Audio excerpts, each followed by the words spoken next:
The PCS studies में आपका स्वागत है।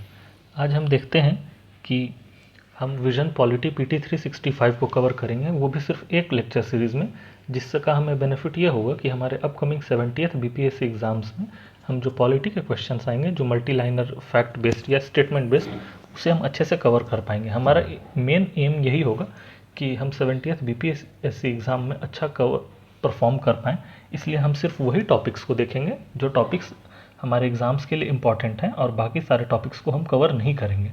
इसलिए मैंने एक स्ट्रैटेजी वीडियो भी बनाया था कि 45 दिनों में हम बीपीएससी की तैयारी कैसे करें। तो आप उस एनालिसिस में देख सकते हैं कि टोटल पॉलिटी से 12 क्वेश्चन पूछे गए थे, जो कि बेस्ड थे important articles, amendment, national party और सुप्रीम कोर्ट जजमेंट पे।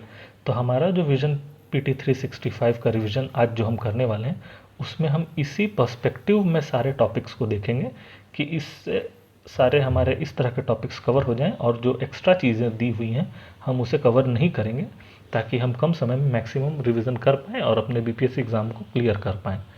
तो आइए हम स्टार्ट करते हैं हमारा पीटी 365 पॉलिटी का जो है उसका रिवीजन। तो हमारा आज का पहला टॉपिक होगा, ये मेरा खुद का हैंड रिटन नोट्स है पॉलिटी 365 का। तो आज का हमारा पहला टॉपिक जो है वो है बेसिक स्ट्रक्चर। ये आया था 1973 में केशवानंद भारती केस में, जिसके लिए सबसे बड़ी 13 जजों की बेंच बैठाई गई थी, जो आज तक का सबसे बड़ा है। इसका ओरिजिन था कि ए.के. गोपालन केस 1950, 1951 में शंकरी प्रसाद केस, 1965 में सज्जन सिंह केस, इन तीनों ने बोला था कि पार्लियामेंट जो है वो फंडामेंटल राइट्स को अमेंड कर सकती है, यानी उसमें चेंजेस ला सकती है। वहीं 1967 में गोलकनाथ केस में बोला गया था कि ये पार्लियामेंट जो है वो फंडामेंटल राइट्स को अमेंड नहीं कर सकती है। वहीं 24वें कॉन्स्टिट्यूशनल अमेंडमेंट एक्ट में बोला गया कि पार्लियामेंट जो है अमेंड कर सकती है। और इन सब का जो निचोड़ था वही था 1973 में केशवानंद भारती केस, जिसमें बेसिक स्ट्रक्चर ऑफ कॉन्स्टिट्यूशन दिया गया। मतलब ये कि पार्लियामेंट अमेंड तो कर सकती है कॉन्स्टिट्यूशन को, but in light of basic structure, यानी बेसिक स्ट्रक्चर को बिना नुकसान पहुंचाए हुए। तो यही था केशवानंद भारती केस और बेसिक स्ट्रक्चर। ये मैच द फॉलोइंग में ये केसेस और उसमें क्या प्रोविजंस थे वो दे सकता है एग्जाम में, इसलिए हमें ये याद रखना चाहिए, जैसे गोपालन case, Shankar Prasad case, Golaknath case, ये सब। उसी तरह से अब हम देखते हैं आर्टिकल 370, जो कि सबसे पहले तो हमें याद रखना है कि पार्ट 21 का है, ये पार्ट 21 में आता है आर्टिकल 370। उसके बाद हमें देखना है कि supreme court upheld presidential proclamation of अगस्त 2019, मतलब कि 5 अगस्त 2019 को जो हमारे गृह मंत्री अमित शाह जी लोकसभा में जो भाषण दिए थे, उसमें उन्होंने बताया था कि हमने कश्मीर से आर्टिकल 370 को रिवोक कर लिया है। तो इस डिसीजन को जो गवर्नमेंट की थी, तो उसे सुप्रीम कोर्ट ने अपहेल्ड किया, मतलब माना है कि ये सही डिसीजन था। आर्टिकल 370 के बारे में हम कुछ बेसिक्स देख लेते हैं कि मतलब ये है कि ये टेम्प्रोरी और ट्रांजिशनल था। वहीं सुप्रीम कोर्ट का ये भी कहना है कि यूटी यानी union territory can be carved out of a state, मतलब स्टेट से अगर केंद्र सरकार चाहे तो यूनियन टेरिटरी बना सकती है। वहीं एस.आर. बोमई केस जो 1994 का है, 1994, इसमें कहा गया है action of president during emergency is open to judicial review, मतलब कि अगर प्रेसिडेंट इमरजेंसी के टाइम पे कोई डिसीज़न लेते हैं तो उसका जुडिशियल रिव्यू किया जा सकता है। वहीं अब दो इम्पॉर्टेंट आर्टिकल्स इसमें एसोसिएटेड होते हैं। एक है आर्टिकल 2। आर्टिकल 2 का मतलब होता है कि अगर कोई भी स्टेट या टेरिटरी बाहर है इंडिया से, जैसे ये इंडिया है, इस इंडिया के टेरिटरी से अगर कोई स्टेट बाहर है तो उसे जब हम इंडिया में मिलाते हैं तो आर्टिकल 2 से गवर्न होगा। वहीं आर्टिकल 3 का मतलब है कि जो इंडिया के अंदर स्टेट्स हैं उसकी रीस्ट्रक्चरिंग। इसे हम इस तरह से समझते हैं कि जैसे सिक्किम इंडिया का पार्ट नहीं था 1975 से पहले, तो जब सुप्रीम कोर्ट को इंडिया में मिलाया गया 1975 में 36th कॉन्स्टिट्यूशनल अमेंडमेंट एक्ट के थ्रू, तब सिक्किम को मिलाने के लिए आर्टिकल 2 हमने इस्तेमाल किया था। वहीं जो स्टेट्स फॉर्मेशन होते हैं, जैसे कि तेलंगाना बना 2014 में, झारखंड बना 2000 में, उसी तरह जो ये स्ट्रक्चर्स बनते हैं अलग अलग स्टेट के, या फिर जम्मू एंड कश्मीर को ही यूटी में बनाया गया 2019 में, तो ये जो इंडिया के अंदर के स्ट्रक्चरल चेंजेस होते हैं वो आर्टिकल 3 से गवर्न होते हैं, और आर्टिकल 2 से जब बाहर के किसी स्टेट को या कोई टेरिटरी को मिलाया जाता है इंडिया में तो उससे गवर्न होता है। तो ये हमने आर्टिकल 370 को भी अच्छे से देख लिया। अब हम देखते हैं प्रिवेंटिव डिटेंशन। प्रिवेंटिव डिटेंशन का मतलब होता है without trial and conviction by court. मतलब कि उसके लिए ये ना तो कोर्ट में कोई ट्रायल हुआ है, ट्रायल का मतलब हो गया कि ना तो कोर्ट में उसके लिए कोई सुनवाई हुई है, ना ही कन्विक्शन। कन्विक्शन का मतलब हो गया कि उसके लिए ना ही कोई केस या जेल, उसके लिए कोई जेल भी नहीं हुआ है, ना तो उसके ऊपर कोई कार्रवाई हुई है कोर्ट में और ना ही जेल हुआ है, फिर भी उसे अगर जेल में बंद कर दिया जाए तो उसे हम बोलते हैं प्रिवेंटिव डिटेंशन। इसमें क्या होता है कि बेनिफिट ऑफ आर्टिकल 22(1) और 22(2) not available to preventive detention. मतलब ये कि अगर कोई व्यक्ति प्रिवेंटिव डिटेंशन में है तो उसे आर्टिकल 22(1) और 22(2) का बेनिफिट नहीं मिलता है। अब हम देखते हैं कि पार्लियामेंट जो है वो डिफेंस, फॉरेन अफेयर और सिक्योरिटी ऑफ इंडिया के केस में प्रिवेंटिव डिटेंशन कर सकती है। मतलब ये कि कोई व्यक्ति अगर फॉरेन अफेयर्स मतलब कि रॉ के काम में इंटरफेयर कर रहा है, या डिफेंस इंडियन आर्मी में कुछ इंटरप्रेट करना चाह रहा है, या सिक्योरिटी ऑफ इंडिया जैसे चीज़ों में, जैसे आतंकवाद, तो उस केस में preventive detention government of India कर सकती है। वहीं पार्लियामेंट और स्टेट दोनों मिलकर कॉन्करेंट लिस्ट के सब्जेक्ट्स पे किसी व्यक्ति को प्रिवेंटिव डिटेन कर सकती है। वहीं अगर कोई स्टेट लिस्ट का सब्जेक्ट होगा तो वो स्टेट कर सकती है। अब हम आर्टिकल 22(1) देख लेते हैं। आर्टिकल 22(1) का मतलब होता है can not arrest without information. मतलब कि अगर कोई व्यक्ति को अरेस्ट किया जा रहा है तो उसे यह बताना जरूरी होता है कि उसे किस कारण से अरेस्ट किया जा रहा है। वहीं आर्टिकल 22(2) का मतलब होता है कि produce before magistrate within 24 hour. मतलब कि 24 घंटे के अंदर उसे मजिस्ट्रेट के सामने पेश करना होता है, और अगर मजिस्ट्रेट अलाउ करें तभी उसे डिटेन किया जा सकता है, नहीं तो उसे 24 घंटे के अंदर छोड़ना रहता है। अब ये दोनों जो बेनिफिट्स हैं वो अगर प्रिवेंटिव डिटेंशन में है कोई व्यक्ति तो उससे ये बेनिफिट नहीं मिलता। प्रिवेंटिव डिटेंशन किस आर्टिकल से गवर्न होता है? तो आर्टिकल 22(3) से। अब हम देखते हैं आर्टिकल 22(4). इसका मतलब होता है कि किसी भी व्यक्ति को डिटेन जो किया जाता है प्रिवेंटिव डिटेंशन में, तो वो सिर्फ 3 महीने के लिए डिटेन किया जा सकता है। अगर 3 महीने से ज़्यादा डिटेन करना है तो इसके लिए हाई कोर्ट की एक कमेटी बनती है, तो वो डिसाइड करती है कि उस व्यक्ति को 3 महीने से ज़्यादा कब तक डिटेन किया जा सकता है। आइए अब हम देखते हैं प्लेसेस ऑफ वर्शिप एक्ट 1991। ये प्लेसेस ऑफ वर्शिप एक्ट बहुत ज़्यादा चर्चा में रहा था, क्योंकि अभी मथुरा में, उसके बाद फिर अयोध्या में जैसे केसेस जो हो रहे हैं, तो उस कारण से टेम्पल के, तो उस कारण से ये काफ़ी ज़्यादा चर्चा में भी रहता है। तो अब हम देख लेते हैं प्लेसेस ऑफ वर्शिप एक्ट 1991। तो इसमें पहला तो है कि religious character of a place of worship same as it was in 1947। यानी कि 1947 जो हमारा आज़ादी था 15 अगस्त का, तो उसके बाद जो भी कंडीशन थे रिलीजियस प्लेसेस के, वो वैसे ही रहेंगे। मतलब कि अगर कोई मंदिर था तो वो मंदिर ही रहेगा, मस्जिद था तो वो मस्जिद ही रहेगा। मतलब 15 अगस्त को जो स्टेटस था वही स्टेटस हमें मेंटेन करना, और ये जो मेंटेन होगा वो स्टेट की रिस्पॉन्सिबिलिटी होगी उसे मेंटेन करने के लिए। और इसमें जो है एग्जेम्पशन था अयोध्या का केस, क्योंकि अयोध्या के केस पे ऑलरेडी केस चल रहा था। अब हम देखते हैं रंगनाथ मिश्रा कमीशन। रंगनाथ मिश्रा कमीशन को also known as national commission for religious and linguistic minority. मतलब कि ये रिलीजियस और लिंग्विस्टिक माइनॉरिटी के लिए बनाया गया था, और इसकी रिपोर्ट 2007 में आई थी। इस केस का इंपॉर्टेंस इसलिए है क्योंकि हाल ही में अभी सुप्रीम कोर्ट ने sub categorization of SC and ST के लिए बोला है, तो इसलिए ये रंगनाथ मिश्रा कमीशन इंपॉर्टेंट हो जाता है। इसमें बोला गया था कि SC status completely D link from religion and made religion neutral. मतलब कि कोई व्यक्ति अगर SC में है, हिंदू में, अगर वो मुस्लिम में कन्वर्ट हो जाता है या कोई अदर रिलीजन में कन्वर्ट हो जाता है तो भी उसे SC का स्टेटस मिलना चाहिए, जैसे कि ST में होता है। यानी कि ST में अगर कोई व्यक्ति ST में है और वो क्रिश्चियनिटी में कन्वर्ट हो जाता है तो भी उसे ST का बेनिफिट मिलता है। उसी तरह SC में भी ये चीज़ लागू कर देनी चाहिए।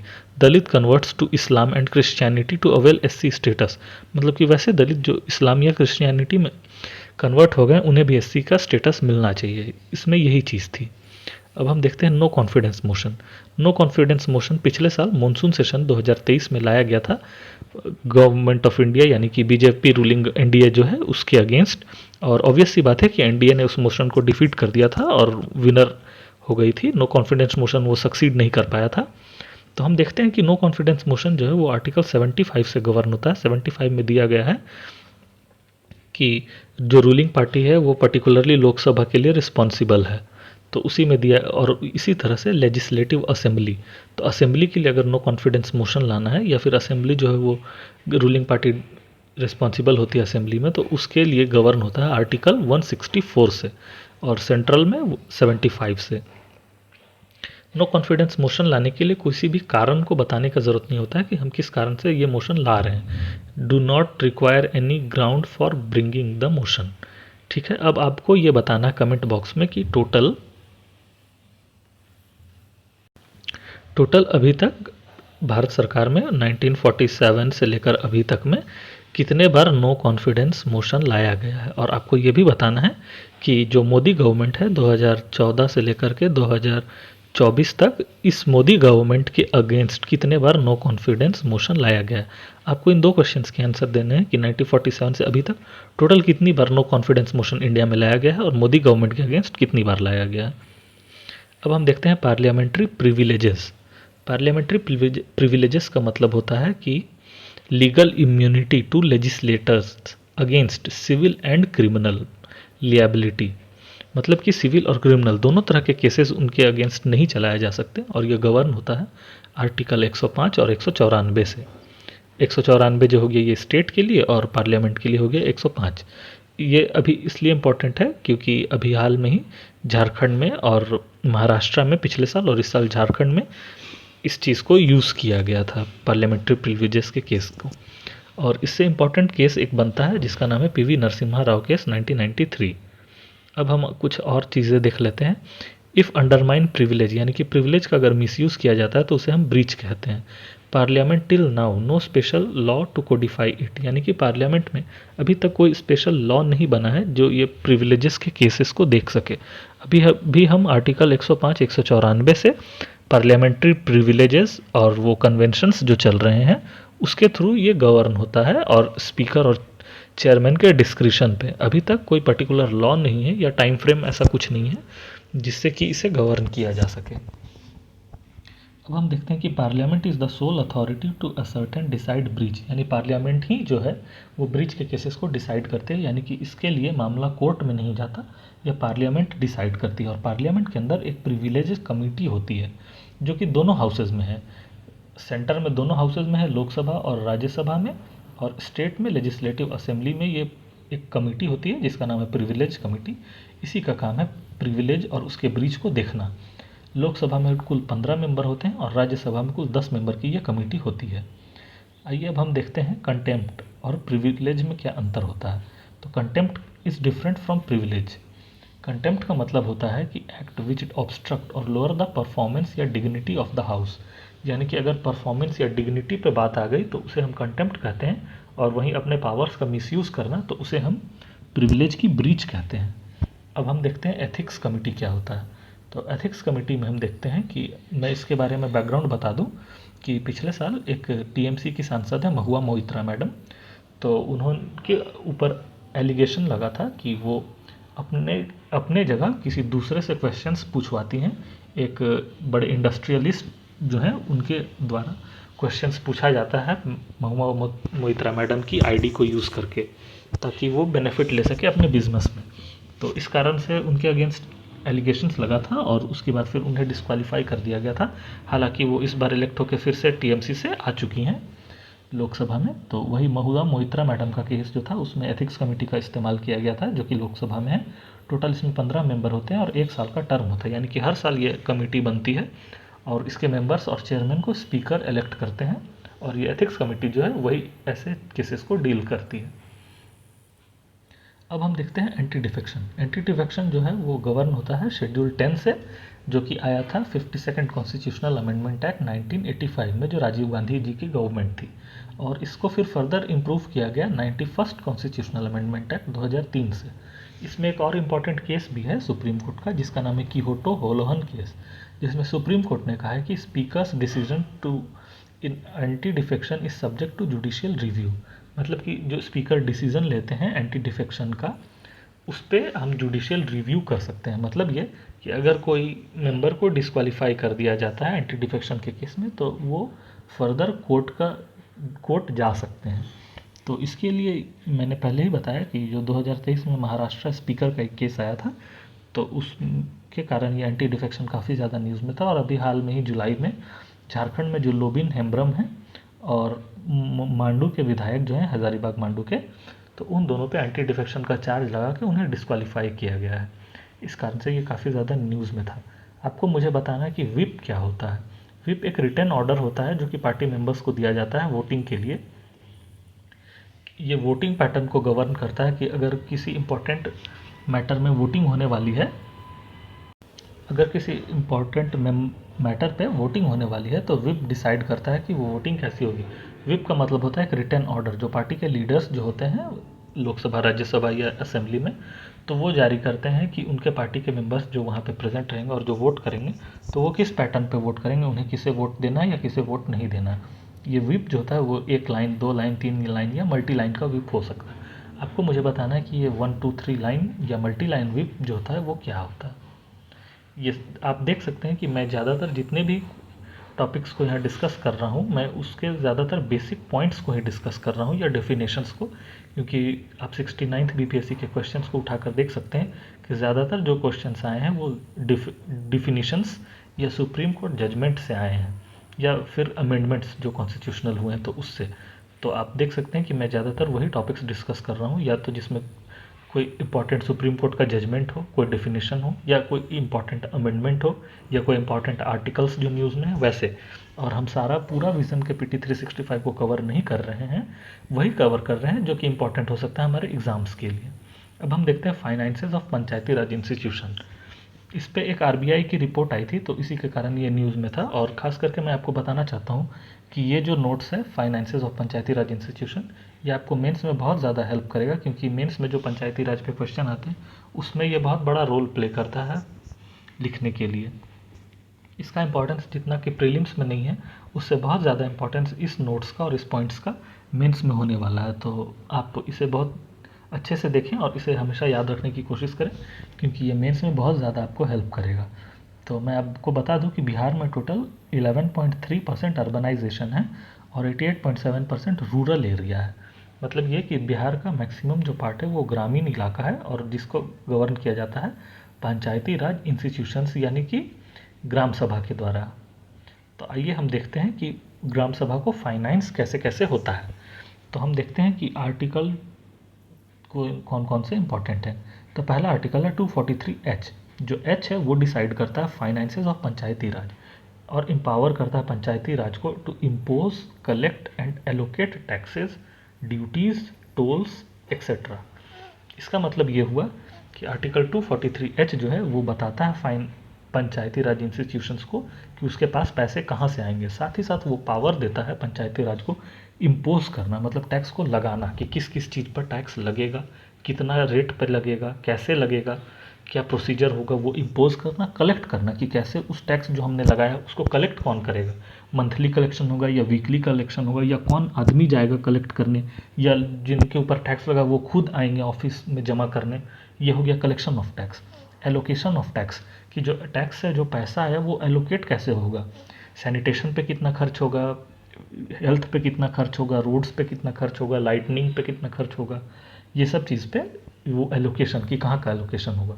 साथ ही साथ ये किसको गवर्न करता है, तो टैक्सेस, टैक्स को गवर्न करता है कि कितना टैक्स लगेगा। उसके बाद ड्यूटीज़ को, टोल्स को, फीस और फाइन्स को कि कितना फ़ाइन लगेगा, किस चीज़ पे कितना फ़ी लगेगा, रोड में टोल कितना लगेगा, ड्यूटी कितना लगेगा, टैक्स कितना लगेगा। इसको आपको मुझे एक बेसिक चीज़ बताना है, टैक्स और ड्यूटी में क्या डिफरेंस होता है। चलिए इसका आंसर मैं ही दे देता हूँ। टैक्स जो होता है वो इनकम पर लगता है और ड्यूटी जो होता है वो प्रोडक्शन पे लगता है। जैसे एक्साइज ड्यूटी, कस्टम ड्यूटी, ये एक प्रोडक्शन हो रहा है तो प्रोडक्शन पे यानी उत्पाद पे होने वाले जो चार्जेस होते हैं उसे हम ड्यूटी कहते हैं। वहीं जो इनकम पे होने वाले टैक्सेस होते हैं उसे हम टैक्स कहते हैं। जैसे कॉरपोरेट टैक्स, इनकम टैक्स, हम इन्हें टैक्स कहते हैं। वहीं कोई प्रोडक्शन हो रहा है तो उस पर ड्यूटी लगता है। जैसे स्टाम्प ड्यूटी, तो एक स्टाम्प से ज़मीन की खरीद और बिक्री हो रही है तो उसमें ड्यूटी लग रहा है गुड्स एंड सर्विसेज की। उसी तरह से कस्टम्स, जो बाहर से जो सामान आया तो उस पर कस्टम लगता है। वहीं उस सामान से होने वाले इनकम पे टैक्स लगता है, जैसे GST, goods and service tax. तो ये बेसिक डिफरेंस था टैक्स एंड ड्यूटी पे। उसी तरह टोल्स एंड फीस, फाइन्स भी होते हैं। आइए अब हम आगे देखते हैं आर्टिकल 243I। आई में बताया गया है कि फाइनेंस कमीशन जो है हर 5 साल में स्टेट गवर्नमेंट बनाएगी, यानी कि एक फाइनेंस कमीशन जो होता है वो आर्टिकल 280 से होता है, वो गवर्नमेंट ऑफ इंडिया बनाती है सेंटर और स्टेट के लिए। उसी तरह से स्टेट गवर्नमेंट 243 आई के अकॉर्डिंग फाइनेंस कमीशन बनाती है, जो कि पंचायती राज इंस्टीट्यूशन के फाइनेंसेस में हेल्प करता है। अब आर्टिकल 280 डबल बी जो है उसमें दिया हुआ है कि फाइनेंस कमीशन जो गवर्नमेंट ऑफ इंडिया बनाएगी वो कैसे पंचायती राज इंस्टीट्यूशंस को हेल्प करती है फाइनेंस को इम्प्रूव करने में और फाइनेंस को बढ़ाने में। अब हम देखते हैं कि टोटल 4 तरह के सोर्सेज होते हैं जिससे कि पंचायती राज यानी कि गांव ग्राम सभा को पैसे मिलते हैं। अब गांव को कैसे कैसे पैसे मिलते हैं आइए हम देखते हैं। तो पहला होता है ओन रिसोर्स, मतलब कि खुद से वो पैसे कैसे जनरेट करते हैं कोई गाँव। तो एक गाँव का पैसा जनरेट करने का सबसे बड़ा पावर होता है टैक्स रेवेन्यू, कि वो टैक्स लगाती है सर्विसेज पे, प्रोफेशन पे, लैंड पे, इस तरह की चीज़ों पे वो टैक्स लगाती है। तो उससे गांव को, किसी भी गांव को पेमेंट मिलता है। उसी तरह से नॉन टैक्स सोर्सेज क्या क्या हैं, तो फीस लगाती है, जैसे मार्केट फ़ी, फाइन, टोल, ये सब से गाँव को पैसे आते हैं।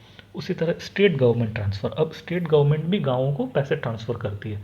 कैसे करती है, तो पहला तो हो गया स्पेसिफिक पर्पस, किसी खास पर्पस के लिए ट्रांसफ़र। तो वो ट्रांसफ़र हो गया, जैसे सैनिटेशन के लिए मान लेते हैं कि 5,000 करोड़ रुपया मिल गया किसी गांव इलाके को, या फिर 500 रुपया मिल गया, जो भी। तो वो स्पेसिफिक पर्पस के लिए कि उसको सैनिटेशन के लिए मिला है तो वो सिर्फ सैनिटेशन पे खर्च होगा, एजुकेशन के लिए मिला है तो एजुकेशन पे, मतलब एक पर्टिकुलर पर्पस के लिए।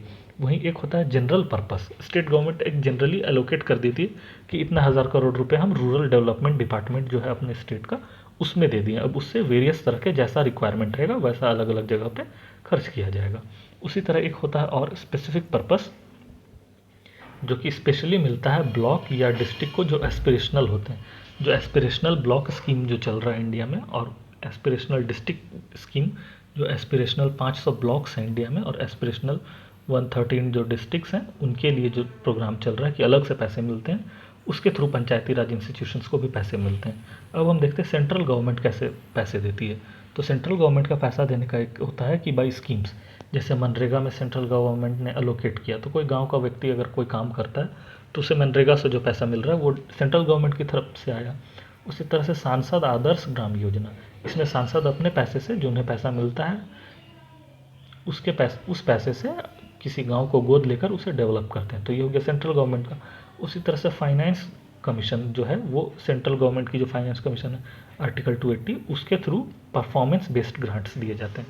मतलब ये हुआ कि जैसा जितना अच्छा परफॉर्मेंस रहता है किसी गांव का या म्यूनिसिपैलिटी का, तो उसे उतने पैसे मिलते हैं फर्दर इम्प्रूव करने के लिए। इसमें मैं एक बात बता दूं कि झारखंड का जो टाटा या जमशेदपुर जो म्यूनिसिपैलिटी है, उसे पिछले साल 2023 में और उससे पहले भी फाइनेंस कमीशन के द्वारा बहुत सारे ग्रांट्स मिले हैं, क्योंकि वो एक बेस्ट परफॉर्मर डिस्ट्रिक्ट रहा है म्यूनिसिपैलिटी के ऊपर। तो इस कारण से जमशेदपुर या टाटा को काफ़ी सारे फाइनेंस मिले finance commission government of India के थ्रू। वैसे ही अलग अलग पीआरआईज को या फिर अर्बन लोकल बॉडीज़ को मिलते हैं ग्रांट। अब हम देखते हैं लास्ट जो इम्पोर्टेंट सोर्स है वो इंटरनेशनल ऑर्गेनाइजेशंस के द्वारा, जैसे वर्ल्ड बैंक या एशियन डेवलपमेंट बैंक। आप याद कर सकते हैं कि बिहार में जो जीविका मिशन चल रहा है वो वर्ल्ड बैंक के फंड से चल रहा है। वहीं एशियन डेवलपमेंट बैंक जो है बिहार में रोड को डेवलप करने का काम कर रही है, इससे भी गांव का डेवलपमेंट होता है। तो हम देख सकते हैं कि ये 4 सोर्सेज हैं गाँवों को पैसे मिलने के। आइए अब हम जैसे ही ग्राम की बात करते हैं तो वैसे ही हम पेशा की बात करते हैं। पेशा का मतलब होता है panchayat extension in schedule area, जो कि आर्टिकल एक गवर्नमेंट ऑफ इंडिया ने लाया था, और इस आर्टिकल को लाने से, इस आर्टिकल के द्वारा 1996 में पैसा लाया गया था इस एक्ट के द्वारा। तो ये झारखंड गवर्नमेंट के कंसर्न में न्यूज़ है कि on recommendation of Dilip Singh Bhuria commission, यानी कि दिलीप सिंह भूरिया कमीशन एक बना था, तो उसके रिकमेंडेशन पे पैसा एक्ट लाया गया था इंडिया में, कि कैसे शेड्यूल एरिया जो होते हैं शेड्यूल 5, तो जो शेड्यूल 5 में जो एरिया आते हैं जिसमें ट्राइबल्स रहते हैं, तो उसे कैसे गवर्न किया जाए और पंचायती राज इंस्टीट्यूशंस उस क्षेत्र में कैसे लाया जाए। तो इसके लिए पैसा आया था। ये रूल होता है आर्टिकल 244 से, जो कि पार्ट 9 का पार्ट है, और पार्ट 9 को एक्सटेंड करता है। ये पार्ट 10 में आता है ये, और पार्ट 9 को एक्सटेंड करता है, और ये शेड्यूल एरिया में लागू होता है। टोटल 10 ऐसे स्टेट हैं जहाँ पे ये पैसा एक्ट को इम्प्लीमेंट करने की बात है। वो 10 स्टेट्स हैं: आंध्र प्रदेश, छत्तीसगढ़, गुजरात, हिमाचल प्रदेश, झारखंड, मध्य प्रदेश, महाराष्ट्र, उड़ीसा, राजस्थान और तेलंगाना। इन 10 राज्यों में पंचायती एक्सटेंशन शेड्यूल एरिया लागू करने की बात है, जिसमें से 8 स्टेट ने ऑलरेडी इसके लिए रूल बना दिए हैं और लागू है। सिर्फ 2 ऐसे स्टेट्स हैं जिनके लिए प्रोविजंस तो है लेकिन अभी इम्प्लीमेंट नहीं हुआ। वो 2 स्टेट्स हैं झारखंड और उड़ीसा। इसीलिए ये बात चल रही है झारखंड गवर्नमेंट में कि पंचायती एक्सटेंशन को लागू करने के लिए। तो इसीलिए ये न्यूज़ में था कि पैसा एक्ट झारखंड में कैसे कैसे इम्प्लीमेंट करना है। आइए अब हम देखते हैं government assent to reservation and reservation of bill to president, जो कि गवर्न होता है आर्टिकल 201 से। आर्टिकल 201 कहता है कि गवर्नर कैसे किसी बिल पे साइन करते हैं या फिर उसे रिजर्व करते हैं प्रेसिडेंट के लिए। अब हम देखते हैं जुडिशियल अपॉइंटमेंट्स।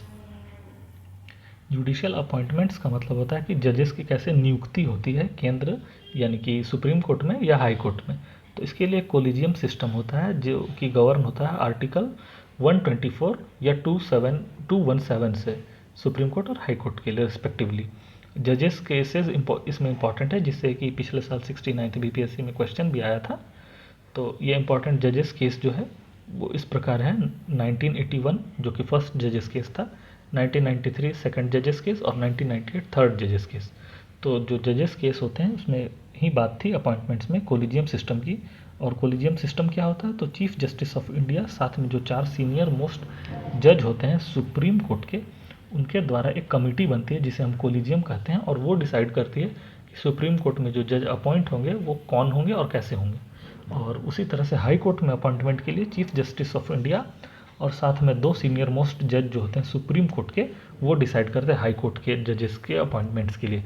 साथ ही इसमें राय लिया जाता है हाई कोर्ट के चीफ जस्टिस का, जो दोनों स्टेट्स के हैं। अगर ट्रांसफ़र हो रहा है तो जिससे ट्रांसफ़र हो रहा है और जिसमें ट्रांसफ़र हो रहा है उन दोनों चीफ जस्टिस के साथ में गवर्नर की राय ली जाती है।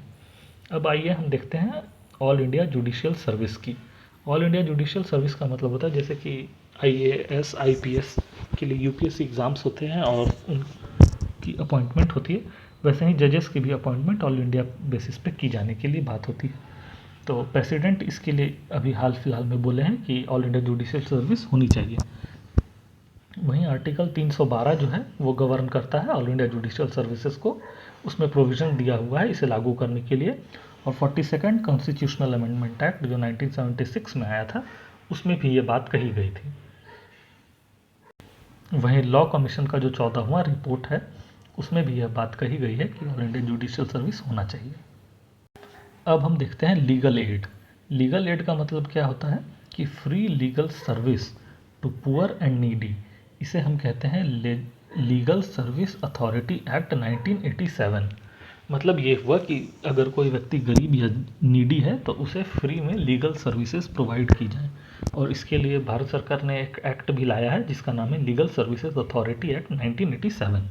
और इसका स्ट्रक्चर होता है नालसा, सालसा और डालसा। नालसा का मतलब हो गया कि नेशनल लीगल एड, उसी तरह से सालसा हो गया स्टेट लीगल एड, और डालसा हो गया district legal aid. District legal aid में डिप्टी कमिश्नर या DC जो होते हैं वो मेंबर होते हैं। सालसा में chief justice of India member होते हैं, इसमें डिस्ट्रिक्ट जज भी होते हैं। और नालसा के चीफ पैट्रन जो होते हैं वो CJI यानी चीफ जस्टिस ऑफ इंडिया, जो अभी हमारे 50 नंबर के हैं DY चंद्रचूड़ यानी धनंजय यशवंत चंद्रचूड़, जो 50 नंबर के चीफ जस्टिस ऑफ इंडिया हैं वो नालसा को गवर्न करते हैं।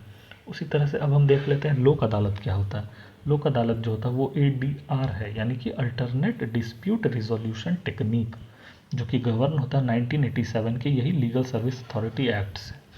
अब लोक अदालत जो है वो अल्टरनेट डिस्प्यूट को सॉल्व करने का तरीका है जहाँ पे पेंडिंग या फिर प्री लिटिगेशन स्टेज के डिस्प्यूट्स को लाया जाता है और उसे आपसी सुलह से सुलझाया जाता है। इसे गवर्न किया जाता है नालसा के द्वारा, जो चीफ जस्टिस ऑफ इंडिया जिसके पेट्रन हैं। और ये लीगल एड जो है फ्री लीगल एड वो किसे दिया जाता है, तो जिसका इनकम 5 लाख सालाना से कम हो या फिर बहुत ज़्यादा ज़रूरी या नीडी हो। इसके लिए आर्टिकल्स भी हैं, जैसे आर्टिकल 39A जो कि DPSP का पार्ट है और आर्टिकल 22(1) जो कि फंडामेंटल राइट का पार्ट है। अब हम देखते हैं कि 5 तरह के ADR होते हैं यानी कि अल्टरनेट डिस्प्यूट रिजोल्यूशन टेक्निक, कि किसी भी कोई अगर विवाद या डिस्प्यूट हो जाता है तो कोर्ट में जाके केस लड़ने के बजाय हम 5 तरीके से उसे आपस में सुलझा सकते हैं। तो वो 5 तरीके हैं। तो उसका पहला तरीका है कॉन्सिलिएशन। कॉन्सिलिएशन का मेन जो पॉइंट है वो है न्यूट्रल थर्ड पार्टी। मतलब ये कि हम दो व्यक्तियों में अगर कोई झगड़ा हो जाता है तो हम एक न्यूट्रल थर्ड पार्टी के पास जाते हैं जो हमारे प्रॉब्लम को सॉल्व कर देता है, तो उसे हम कहते हैं कॉन्सिलिएशन। वहीं नेगोशिएशन की बात होती है तो इसमें कोई थर्ड पार्टी नहीं होता है and not involve neutral third party, यानी कि थर्ड पार्टी नहीं होता है। इसमें जो दो पार्टी जो होते हैं, फर्स्ट पार्टी और सेकंड पार्टी, ये दोनों मिलकर खुद ही सॉल्व करने की कोशिश करते हैं केस को, और इसमें कोई थर्ड पार्टी नहीं होता। उसी तरह एक होता है मीडिएशन। मीडिएशन का मतलब होता है कि एक बहुत फ्लेक्सिबल प्रोसेस होता है और ये कभी भी लाया जा सकता है किसी भी स्टेज में। ये भी एक आपसी सुलह के जैसा ही होता है, जो कॉन्सिलिएशन या फिर जो इससे ऊपर था लोक अदालत, इसके के बीच में कभी भी लाया जा सकता है। वहीं एक कोलैबोरेटिव लॉ होता है। इसका मतलब होता है कि both party are representative by a collaborative attorney, यानी कि जैसे मीडिएशन में हम एक थर्ड पार्टी के पास जाते थे, वैसे ही एक इसमें कोलैबोरेटिव अटॉर्नी होता है जो कि हमारे केसेस को सुलझाता है। वहीं एक होता है आर्बिट्रेशन। इसमें भी एक न्यूट्रल आर्बिट्रेटर होता है जो कि हमारे डिसीजन को सुन के एक अवार्ड देता है। अवार्ड जो होता है, इसे अवार्ड इसलिए कहा जाता है क्योंकि ये फाइनल होता है। इसके अगेंस्ट हम कोर्ट में नहीं जा सकते हैं, कोर्ट में हम नहीं जा सकते हैं। इसमें सिर्फ जो अवार्ड दे दिया गया वो फाइनल और बाइंडिंग होता है, उसे हमें मानना पड़ता है। अब ये सारे जो होते हैं, इससे के लिए एक हाल ही में केंद्र सरकार ने लाया है मीडिएशन एक्ट 2023 जो पास हुआ है पिछले साल, इसीलिए ये न्यूज़ में था। यानी कि जो कुछ इंपॉर्टेंट अमेंडमेंट्स किए गए हैं और एक एक्ट भी लाया गया है, मीडिएशन एक्ट, इस कारण से ये न्यूज़ में था। अब हम देखते हैं नार्को टेस्ट क्या होता है। नार्को टेस्ट का मतलब होता है कि सोडियम पेंटोथल जो होता है एक केमिकल होता है, उसका इस्तेमाल होता है इसमें, और इसे ये भी कहा जाता है ट्रुथ सीरम। ऐसा इसलिए कहा जाता है क्योंकि ये जो सोडियम पेंटोथल होता है वो किसी भी व्यक्ति के सेल्फ कॉन्शियसनेस को कम कर देता है, जिसके कारण वो व्यक्ति जो है लो कॉन्शियसनेस में चला जाता है और उसके मुंह से ज़्यादातर सच ही निकलता है क्योंकि वो कॉन्शियस नहीं होता है। तो इसलिए इसे ट्रुथ सीरम भी कहा जाता है। सुप्रीम कोर्ट ने हाल में ही कहा है कि नार्को टेस्ट या ब्रेन मैपिंग या पॉलीग्राफी टेस्ट जो होता है वो can not be conducted on any person without consent. मतलब कि किसी भी व्यक्ति के अगर कंसेंट नहीं होगा तो ये टेस्ट जो है उसके ऊपर नहीं किए जा सकते। ऐसा इसलिए क्योंकि ये अगेंस्ट है आर्टिकल 20 और 21 का, इसीलिए 20 और 21 के लाइट में कहा गया है कि नार्को टेस्ट, ब्रेन मैपिंग और पॉलीग्राफी टेस्ट जैसे चीज़ें जो हैं वो नहीं की जा सकती कंसेंट के बिना। और इसमें जो केमिकल यूज़ होता है उसे हम सोडियम पेंटोथल बोलते हैं या फिर उसे ट्रुथ सीरम बोला जाता है, हमें ये याद रखना है। अब हम देखते हैं फास्ट ट्रैक कोर्ट क्या होता है। तो फास्ट ट्रैक कोर्ट का मतलब होता है कि गवर्नमेंट ऑफ इंडिया ने अपॉइंट किया था फास्ट ट्रैक कोर्ट्स, और ये इसे कंटिन्यू कर दिया गया है 31 मार्च 2026 तक के लिए। यानी कि फास्ट ट्रैक कोर्ट जो है अभी इंडिया में 31 मार्च 2026 तक काम करते रहेंगे। इसे लॉन्च किया गया था 2019 में, और ये किस लिए लॉन्च किया गया था? सेंट्रल स्पॉन्सर स्कीम है। ये इम्प्लीमेंट किया जाता है ministry of justice, department of justice, ministry of law के लिए, और ये काम करता है निर्भया फंड के अंडर में। और इसका स्पेशली रिलेशन था वुमेन और चिल्ड्रन के बेनिफिट के लिए, उनके ही लिए बनाया गया था फास्ट ट्रैक कोर्ट्स 2009 में 19 में, और ये 2026 तक के लिए कंटिन्यू किया गया। सेंट्रल स्पॉन्सर स्कीम है, department of justice, ministry of law के अंडर में ही आता है, निर्भया फंड से रेगुलेट होता है, हमें ये याद रखना है। अब हम देखते हैं चीफ इलेक्शन कमिश्नर और अदर इलेक्शन कमिश्नर्स एक्ट 2023। 2023 में सुप्रीम कोर्ट ने कहा था कि अगर केंद्र सरकार चीफ इलेक्शन कमिश्नर के अपॉइंटमेंट को लेकर अगर नियम बनाने में कोई प्रॉब्लम है तो कोर्ट ही बना देगी उसके लिए नियम, अपॉइंटमेंट्स कैसे किए जाते हैं। तो इसके कंसर्न फिर गवर्नमेंट ऑफ इंडिया ने एक एक्ट लाया जिसका नाम है chief election commissioner and other election commissioners act 2023, जिससे कि रेगुलेट किया जाएगा चीफ इलेक्शन कमिश्नर और अदर इलेक्शन कमिश्नर के अपॉइंटमेंट्स को कि उन्हें कैसे अपॉइंट किया जाए। तो इसके लिए बताया गया है कि अपॉइंटमेंट जो होगा वो प्रेसिडेंट के द्वारा होगा, अपॉइंटमेंट प्रेसिडेंट के द्वारा होगा, और रिकमेंडेशन होगा सिलेक्शन कमेटी की। अब हम देख लेते हैं कि सिलेक्शन कमेटी क्या होगी। तो यह एक 3 मेंबर बॉडी होगी, और सिलेक्शन कमेटी के मेंबर्स जो होंगे वो होंगे prime minister, leader of opposition और एक कैबिनेट मिनिस्टर। ये 3 लोग मिलकर एक सिलेक्शन कमेटी बनाएंगे, जो कमेटी नाम देगी प्रेसिडेंट को कि इस व्यक्ति को अपॉइंट करना है। अब जो सिलेक्शन कमेटी होगी उसके पास वो नाम आएंगे कहाँ से? तो वो नाम आएंगे सर्च कमेटी के द्वारा। सर्च कमेटी जो होगी वो मिनिस्ट्री ऑफ लॉ के द्वारा हेड की जाएगी, और वो 5 नाम देंगे। मतलब ये हुआ कि सबसे पहला तो हम सीक्वेंस देख लेते हैं कि सबसे पहले नंबर पर होगी एक सर्च कमेटी जो होगी मिनिस्ट्री ऑफ लॉ के अंडर, वो टोटल 5 नाम सिलेक्शन कमेटी को देगी। अब सिलेक्शन कमेटी जो है उस 5 नाम में से किसी एक का नाम प्रेसिडेंट को देंगे और प्रेसिडेंट इसको फिर अपॉइंट करेंगे। ठीक है, अब हम देख लेते हैं कि सैलरी जो है कैसे मिलेगी। तो सैलरी जो है वो जज के अकॉर्डिंग होगी, यानी कि चीफ इलेक्शन कमिश्नर की सैलरी जो है वो सुप्रीम कोर्ट के जज की जो सैलरी होती है उसके अकॉर्डिंग होगी। और टर्म जो है 665 होगा, यानी कि 6 साल के लिए मैक्सिमम, या फिर जो मैक्सिमम एज है 65 की रिटायरमेंट, उस पर इनका फर्दर रीअपॉइंटमेंट नहीं हो सकेगा। और चीफ इलेक्शन कमिश्नर को अगर रिमूव करना है तो उसका प्रोसेस वही होगा जो सुप्रीम कोर्ट के जज को रिमूव करने के लिए प्रोसेस लिया जाता है। और अगर दूसरे इलेक्शन कमिश्नर्स को रिमूव करना है तो उसके लिए चीफ इलेक्शन कमिश्नर की रिकमेंडेशन ज़रूरी होगी। अब हम देख लेते हैं साइमल्टेनियस इलेक्शन। साइमल्टेनियस इलेक्शन पे 67th BPSC मेंस में क्वेश्चन आया था और मैंने ये क्वेश्चन अटेम्प्ट किया था, इसीलिए आप देख सकते हैं कि मैंने वही टॉपिक्स लिए हैं जो कि एग्ज़ाम्स में या तो पिछले बार पूछे गए हैं या तो फिर उसका बहुत ज़्यादा रिलेवेंट है अपकमिंग BPSC में। तो साइमल्टेनियस इलेक्शन हम देख सकते हैं कि इसमें टोटल 5 आर्टिकल्स हैं जो कि अमेंड करने पड़ेंगे अगर हमें साइमल्टेनियस इलेक्शन करना हो।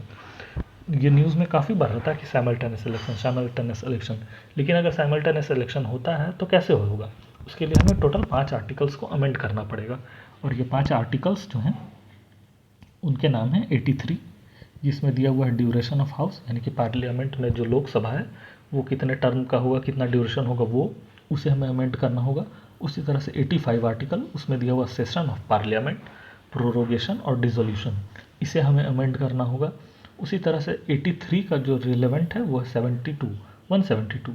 जैसे 83 में पार्लियामेंट या लोकसभा के लिए दिया है, वैसे ही 172 में लेजिस्लेटिव असेंबली के बारे में दिया हुआ है।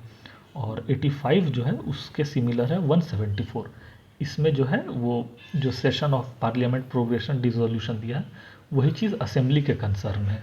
और एक इम्पॉर्टेंट अमेंडमेंट करना होगा आर्टिकल 356 में जो प्रेसिडेंट रूल है, यानी ये कि अगर हमें साइमल्टेनियस इलेक्शन इम्प्लीमेंट करना है तो आर्टिकल 83, 85, 172, 174 और आर्टिकल 356, इन 5 आर्टिकल्स को अमेंड करना होगा। अब आइए हम देखते हैं नेशनल पार्टी। आप ये देख सकते हैं कि 69th BPSC में पार्टीज़ पे एक क्वेश्चन आया था, उसमें मेनली यही पूछा गया था कि जो नेशनल पार्टीज़ हैं उनका स्टैब्लिशमेंट किस किस ईयर में हुआ है। जैसे कि CPIM के बारे में पूछा गया था और भी कुछ TMC के बारे में पूछा गया था, ये सब तो वो सारे नेशनल पार्टीज़ थे। तो अभी हम देख लेते हैं कि नेशनल पार्टी की जो लिस्ट है उसमें अभी टोटल 6 नेशनल पार्टी हैं और इसमें कुछ चेंजेस आए हैं। जैसे कि पहले TMC इसमें हुआ करता था जो अभी हट गया है, उसी तरह से NCP इसमें हुआ करता था जो कि अब हट गया है। और जो नया अपडेटेड लिस्ट है उसमें ये नाम है, जैसे BJP, INC यानी Indian national Congress, BSP Bahujan Samaj party, CPIM communist party of India, Marxist, Aam Aadmi party, NPP national people's party.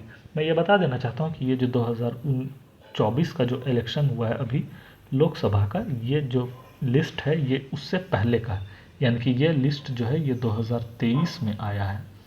इस कारण से इसमें कुछ चेंजेस है, नहीं तो अभी फिर से इसमें TMC आ जाएगा क्योंकि TMC ने अभी काफ़ी सारे सीट्स जीते हैं। वहीं चंद्रबाबू नायडू की जो पार्टी है तेलुगु देशम पार्टी, ये और बहुत सारे पार्टीज़ हैं जिन्होंने बहुत ज़्यादा सीट्स जीते हैं। समाजवादी पार्टी, तो इनके नाम भी हो सकता है कि इसमें आ जाएं, लेकिन अभी फ़िलहाल में जो है ये 2023 में ये लिस्ट आया था, इस कारण से इसमें 2024 लोकसभा के इलेक्शन के रिजल्ट्स में जो सीट्स मिले हैं उसको ये कंसर्न नहीं करता है। इसलिए इसमें जो टोटल 6 नाम हैं उसमें BJP, INC, BSP, CPIM आम आदमी पार्टी और NPP नेशनल पीपल्स पार्टी हैं। अब हम देखते हैं स्टार कैंपेनर्स। स्टार कैंपेनर्स का मतलब होता है कि ऐसे व्यक्ति जिसे नॉमिनेट करते हैं पॉलिटिकल पार्टी अपने कैंपेन के लिए, यानी कि अगर कोई इलेक्शन है तो कौन कौन व्यक्ति उस इलेक्शन को प्रमोट करेंगे या भाषण देंगे, तो उसके लिए स्टार कैंपेनर्स वो प्रमोट करते हैं पॉलिटिकल पार्टीज़। तो नेशनल पार्टीज़ जो होती हैं वो टोटल 40 लोगों को स्टार कैंपेनर घोषित कर सकती है, वहीं दूसरी पार्टीज़ जो होते हैं वो टोटल 20 लोगों को। इसके लिए कोई लॉ या कुछ गवर्न करने के लिए एक्ट नहीं है, इसे सिर्फ पॉलिटिकल पार्टीज़ और ECI दोनों के समझौते पे ये चलता है। दोनों आपस में मिलकर ये डिसाइड कर लेते हैं और ये ECI इलेक्शन से पहले नोटिफाई करती है। आइए अब हम देखते हैं women reservation act 2023।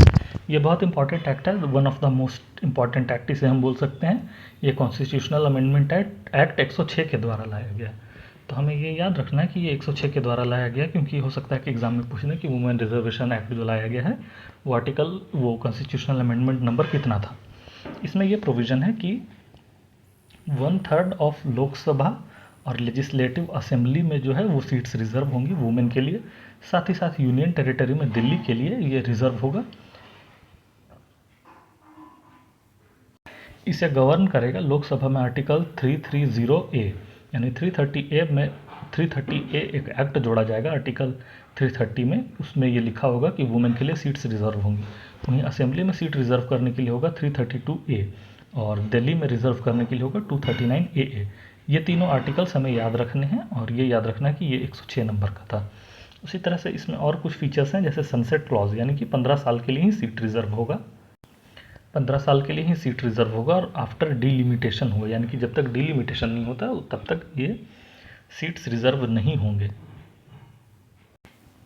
Periodic rotation of seats होंगे इसमें, यानी कि अगर इस 5 साल के लिए ये सीट रिजर्व वुमेन के लिए, तो अगले बार हो सकता है कि ये सीट, फिर अगले बार ये सीट, अगले बार ये सीट, इस तरह से ये रोटेशन में चलेगा। यानी पीरियोडिक रोटेशन होगा सीट्स का, एक ही सीट हर पूरे 15 साल के लिए रिजर्व नहीं होगा। और ऑल्सो ये जम्मू एंड कश्मीर और पुडुचेरी के लिए भी लागू कर दिया, यानी कि लोकसभा, लेजिस्लेटिव असेंबलीज जो स्टेट्स की हैं, यूनियन टेरिटरी में दिल्ली, जम्मू कश्मीर और पुडुचेरी, इन सारे में सीट्स जो हैं वो रिजर्व होंगे। और ये डिलिमिटेशन के बाद होगा, और नंबर ऑफ सीट्स जो हैं वो 1/3 होंगे। अब आपको मुझे बताना है कि जो 1/3 सीट्स जो रिजर्व होंगे लोकसभा में, तो वो रिजर्व होने के बाद टोटल कितने सीट्स होंगे। यानी कि अभी ये करीब 180 या 190 के बीच में ये फिगर आएगा, यानी 543 डिवाइडेड बाय 3 आप करेंगे तो ये निकल के आएगा 180 या 190 के बीच में। आपको मुझे एग्जैक्ट बताना है कि रिजर्वेशन होने के बाद वुमेन के लिए टोटल कितने सीट्स एक्चुअल में रिजर्व किए जाएंगे। अब आप देखिए कि मल्टी स्टेट कोऑपरेटिव सोसाइटी क्या होता है। तो multi state cooperative society amendment act 2023 आया है। तो इसमें अमेंड किया गया है एक्ट को, जो 2002 का एक्ट था। अब ये बताया गया है कि चेयरपर्सन, वाइस चेयरपर्सन और जो 3 मेंबर्स होंगे मल्टी स्टेट कोऑपरेटिव सोसाइटी के, उसे अपॉइंट करेगी गवर्नमेंट ऑफ इंडिया। मतलब ये होता है कि ये जैसे एक इंडिया का मैप है, तो मतलब कि ये बहुत सूडो मैप है। तो इसमें हम देख सकते हैं कि जैसे इंडिया में अगर कोई स्टेट है, जैसे ये झारखंड है, ये बिहार है, ये झारखंड है, तो अगर बिहार में कोई अगर कोऑपरेटिव सोसाइटी काम कर रही है तो वो स्टेट लिस्ट में आएगी, वो स्टेट रेगुलेट करेगा। वहीं झारखंड में अगर कोई कोऑपरेटिव सोसाइटी है तो उसे झारखंड स्टेट गवर्नमेंट रेगुलेट करेगी। लेकिन बहुत सारे ऐसे कोऑपरेटिव सोसाइटी होते हैं जो इतने बड़े होते हैं कि वो पैन इंडिया या मोर देन वन स्टेट में काम करते हैं। जैसे कि हम एक ले सकते हैं AMUL, ये वर्ल्ड का सबसे स्ट्रॉन्गेस्ट ब्रांड है फूड का, अमूल। ये करीब करीब इसका रीच पैन इंडिया में पाया जाता है। तो ये एक से अधिक स्टेट में काम करते हैं। तो ऐसे में जो एक से अधिक स्टेट में काम करते हैं, वैसे कोऑपरेटिव सोसाइटीज़ को रेगुलेट करने के लिए केंद्र सरकार ने ये एक्ट लाया है, multi state cooperative society act amendment act 2023। इसमें प्रोविजंस जो था आपने देख ली। वहीं इसके लिए शेड्यूल जो है वो शेड्यूल है 7th शेड्यूल, स्टेट लिस्ट, उससे रेगुलेट किया जाता है स्टेट लिस्ट में जो आते हैं उसे। उसके बाद आर्टिकल 19(1)(c) इसमें दिया गया है कि कोई भी व्यक्ति कोऑपरेटिव सोसाइटी बना सकता है। DPSP में दिया हुआ है 97th कॉन्स्टिट्यूशनल अमेंडमेंट एक्ट 2011 के द्वारा। उसी तरह से पार्ट 9B जो 243ZH से लेकर 243ZT तक है, वो कोऑपरेटिव सोसाइटी को रेगुलेट करता है। अब हम देखते हैं OTT रेगुलेशन। तो ओवर द टॉप रेगुलेशन इसे कहा जाता है। ये रेगुलेट होता है IT एक्ट 2000, IPC या भारतीय न्याय संहिता के द्वारा, और इंटरमीडियरीज रूल 2021 जो आया था सोशल मीडिया के लिए, उसके द्वारा। इसका मतलब ये हुआ कि OTT को रेगुलेट करने के लिए कोई भी स्पेसिफिक लॉ नहीं है देश में, और इसे रेगुलेट अलग अलग एक्ट्स के द्वारा किया जाता है। ये ministry of information and broadcasting के अंदर आती है, और ये सेल्फ क्लासीफाई करती है अपने कंटेंट को 5 तरह से। उसमें आता है एक U यानी यूनिवर्सल, U+A 7+ एज के लिए, UA 13+ एज के लिए, UA 16+ एज के लिए, और A यानी कि अडल्ट कंटेंट। उसी तरह से इसमें पेरेंटल लॉक की बात कही गई है, जो UA 13+ एज के अबव के व्यक्तियों के लिए होगी। यानी कि अगर पेरेंट्स चाहें तो वो लॉक लगा सकते हैं कंटेंट्स पर, जो UA 13+, UA 16 और A पे, ताकि जो बच्चे हैं वो इस कंटेंट्स को ना देख पाएँ। उसी तरह से डिजिटल डेटा प्रोटेक्शन एक्ट जो है वो आया है 2023 में, तो हम इसे देखते हैं। सबसे पहले तो 2018 में पुट्टास्वामी केस आया था, तो उसमें बोला गया था कि राइट टू प्राइवेसी जो है वो फंडामेंटल राइट है। उसी तरह 2018 में ही BN श्री कृष्णा कमेटी बनी थी, जो रेगुलेट करने के लिए बनाई गई थी कि डेटा प्रोटेक्शन बिल जो है वो कैसे और किस प्रकार लाना है, उसमें क्या प्रोविजंस रहेंगे। तो उसी सब के अकॉर्डिंग एक्ट लाया गया है 2023 में, जो कि रेगुलेट करेगा डेटा प्रोसेसिंग को और डिजिटल पर्सनल डेटा को। इसमें एक टर्म आता है डेटा फ्यूडिशियरी। डेटा फ्यूडिशियरी का मतलब होता है कि ऐसा व्यक्ति या ऐसा इंस्टीट्यूशन जो कि प्रोसेस करेगा डेटा को। वो प्रोसेस करने वाला व्यक्ति कोई आम व्यक्ति भी हो सकता है, कोई इंडिविजुअल जिसे हम अपना डेटा देते हैं प्रोसेस करने के लिए, या गवर्नमेंट जैसे हमारा आधार कार्ड, या कोई कंपनी जैसे हमने कोई सिम कार्ड लिया, या कोई भी जहाँ कंपनी जहाँ हमने अपना डाटा दिया है, तो उसे जो प्रोसेस करेंगे, वो जो प्रोसेस करने वाला इंस्टीट्यूशन या व्यक्ति होगा वो होगा डेटा फ्यूडिशियरी। वहीं होगा एक डेटा प्रिंसिपल। जो डेटा प्रिंसिपल का मतलब हो गया कि वो व्यक्ति जो डेटा को, जिसका ये डेटा है, वहीं डेटा प्रोटेक्शन बोर्ड बनेगा जो कि इन सब चीज़ों को रेगुलेट करेगा। आइए अब हम देखते हैं टेलीकम्युनिकेशन एक्ट 2023, जो कि रिप्लेस करता है 138 साल पुराने इंडियन टेलीग्राफ एक्ट 1885 को। ये जो है ऑल्सो रेगुलेट करेगा स्पेक्ट्रम एलोकेशन को, और ये नहीं रेगुलेट करेगा OTT को। मतलब ये कि ये स्पेक्ट्रम एलोकेशन को रेगुलेट करेगा और OTT को ये रेगुलेट नहीं करेगा।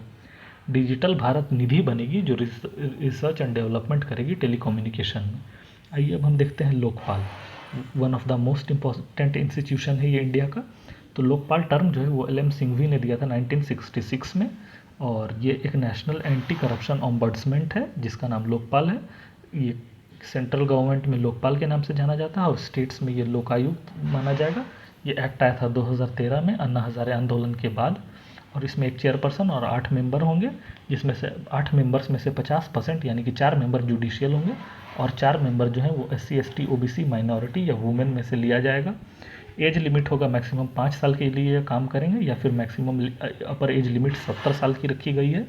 इनका अपॉइंटमेंट प्रेसिडेंट के द्वारा होगा, और ये रिकमेंड किया जाएगा इनका नाम को सिलेक्शन कमेटी के द्वारा। और सिलेक्शन कमेटी जो बनेगी उसके मेंबर्स होंगे prime minister, Lok Sabha speaker, leader of opposition, chief justice of India या उनके कोई नॉमिनी, और एक एमिनेंट ज्यूरिस्ट। इनको रिमूव करने का पावर प्रेसिडेंट के पास होगा, और वो तभी रिमूव होंगे जब एक सुप्रीम कोर्ट के रिकमेंडेशन आएगी तभी। और इनका जरिस्डिक्शन जो होगा वो प्राइम मिनिस्टर के ऊपर होगा, मिनिस्टर्स के ऊपर होगा, MPs के ऊपर, या ग्रुप ABCD एम्प्लॉयज़ जो गवर्नमेंट ऑफ इंडिया में है उनका। ये लोकपाल के लिए था। उसी तरह से अब हम देखते हैं डिलिमिटेशन कमीशन। तो डिलिमिटेशन कमीशन का आर्टिकल जो रेगुलेट करता है वो है आर्टिकल 82। आर्टिकल 82 से डिलिमिटेशन कमीशन रेगुलेट होता है।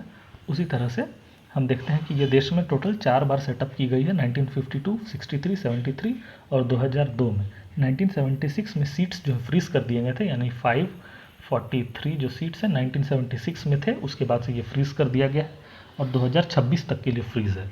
जो 2026 के लिए फ्रीज किया गया था वो कॉन्स्टिट्यूशनल अमेंडमेंट एक्ट 84 के द्वारा।